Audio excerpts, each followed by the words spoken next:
حبيب قلبي، صباح جميل، مساء جميل. تعال اقول لك على حكايه هتعجبك قوي. والله العظيم هتعجبك قوي.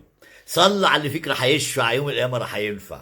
اللي اقول لي يا اخويا، الجماعه بتاعه الجهاد اللي هم طالبان، والجماعه بتاعه داعش، والجماعات اللي كانوا بيتكلموا كلها بالاسلام والدين والحكايه، هم مش شايفين الحرب بتاعت غزه دي؟ ولود عمهم الحمسويه، مش دول المفروض قرايب؟ يعني يعتبروا كلهم جماعه واحده بيدافعوا عن الدين الاسلامي. ليه ما بيروحوا لهمش ويدافعوا معاهم؟ نفسي افهم بس عشان نبقى فاهمين، عشان تعرف بس انت وهو وهي ان الجماعه دي معموله لخراب البلاد بس. باسم ايه؟ باسم الدين. في كل بقى البلاد العربيه مخلوقه لهم الجماعات دي في كل حته، حتى حماتي ما هي دي جماعه برضو. خدوا بالكم، في ليبيا، في سوريا، ده سوريا لوحدها فيه يجي ست سبع جماعات يا جدعان.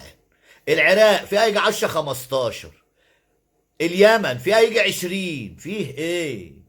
فيه ايه؟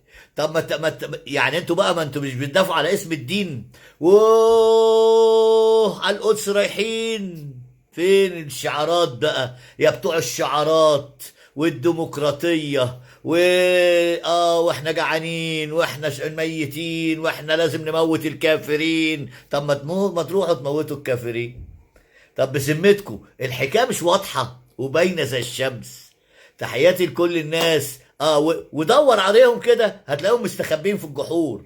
اللي بيشغلهم مش عايزهم دلوقتي، ناموا. بيبرق لهم كده بس، فيش فلوس، فيش دولارات، خلاص يستخبوا في الجحور. اول ما يقول لهم اطلعوا بقى ويوريهم الدولار، يطلعوا بقى يقول لك الرايات السوداء والرايات الحمراء والرايات المنيله بنيله. ونشوف الرايات دي كلها.